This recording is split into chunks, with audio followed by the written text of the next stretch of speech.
In 2020, the average American paid $1,100 a month for rent. Today, it's over $1,700.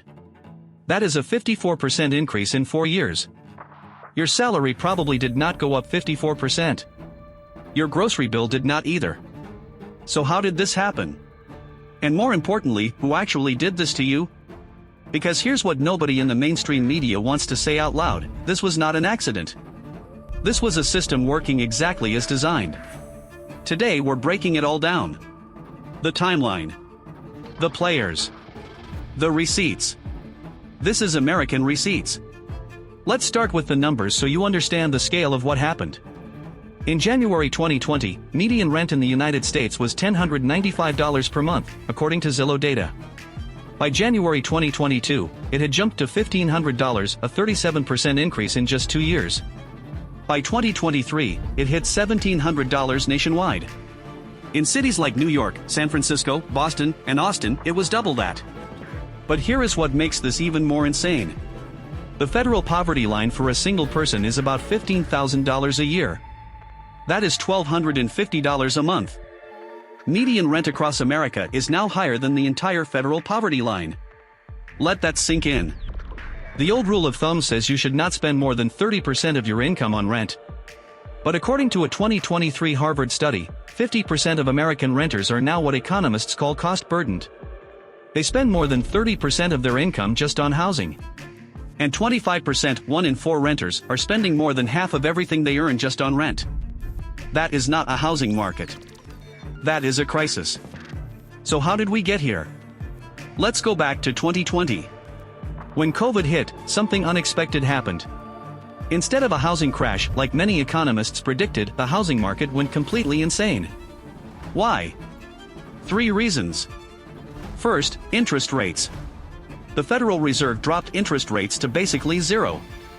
This made mortgages incredibly cheap. Suddenly millions of Americans decided it was time to buy a home. Demand exploded. Second, remote work. When companies let employees work from home, people fled expensive cities. They moved to Austin, Boise, Phoenix, Nashville, secondary cities that were never supposed to be tech hubs. Those cities were not built for that kind of population surge. And rents in those cities went through the roof. Third, supply chain collapse. When the pandemic hit, construction basically stopped. Lumber prices tripled. Contractors disappeared. New housing units that were supposed to come online in 2021 and 2022 were delayed by 12 to 18 months. Less supply. More demand. You know what happens next. But that is the surface story. The deeper story is much darker. Here is the part that nobody wants to talk about. While regular Americans were struggling with job losses, stimulus checks, and uncertainty, Wall Street was buying up the housing market. Between 2020 and 2022, institutional investors, companies like Blackstone, Invitation Homes, and American Homes for Rent, bought single-family homes at a record pace. In the first quarter of 2022 alone, investors purchased 28% of all homes sold in America. Not 5%. Not 10%. Nearly 1 in 3 homes sold was going to an investment firm, not a family. In cities like Atlanta, Phoenix, and Charlotte, the numbers were even more extreme. In some Atlanta zip codes, investors were buying 50 to 60% of all available homes. And here is the game: they did not buy these homes to live in them. They bought them to rent them back to you at whatever price the market would bear. When one entity owns hundreds or thousands of homes in a single city, prices stop following normal supply and demand. They follow the spreadsheet of whoever owns the most units. Now here is where it gets truly sinister. In 2023, ProPublica broke a story that sent shockwaves through the housing world. A company called RealPage, software used by landlords across America, was using an algorithm to coordinate rent prices nationwide. Here is how it worked. Landlords would feed their vacancy rates and rental data into RealPage's system. The algorithm would then recommend rent prices, always pushing them higher, based on what every other landlord using the same system was charging. Economists have a word for this: price fixing. The Department of Justice agreed. They opened a criminal investigation. Multiple states filed antitrust lawsuits. Senate hearings were held. Think about what this actually means. Your landlord was not just raising rent because they wanted to. They were using software specifically engineered to keep rents artificially high across thousands of properties, in coordination with every other landlord running the same program. This is not a conspiracy theory. There are receipts, court filings, internal emails from RealPage executives explaining exactly how the system works. And major landlords across the country were using it. The algorithm was raising your rent. And nobody told you. Let's talk about what this actually means for real people. In 2023, the National Low-Income Housing Coalition published a report with a finding that should have been front-page news everywhere. There is not a single state in the United States where a full-time minimum wage worker can afford a two-bedroom apartment. Not one. Not Mississippi. Not Alabama. Not Kansas. 0 states. Homelessness in the United States hit a record high in 2023, with 653,000 people on the streets on any given night. A 12% increase in a single year. The largest single-year increase ever recorded in American history.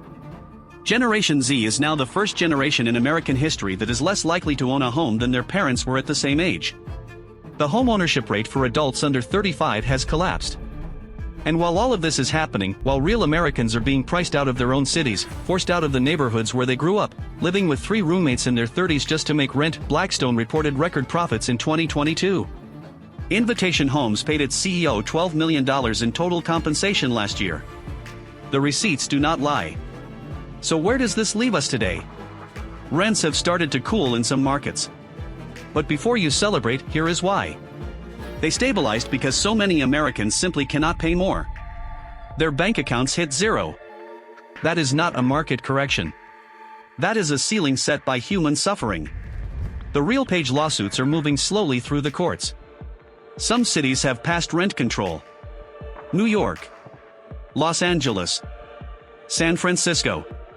But in most of America, landlords can raise your rent as much as they want, whenever they want, and there is nothing stopping them.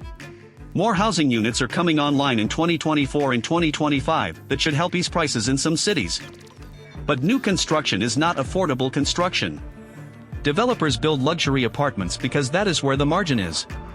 The people who need housing the most are not the ones getting it. Here is the honest truth about your rent. The system is not broken. The system is working exactly as the people who built it intended it to work.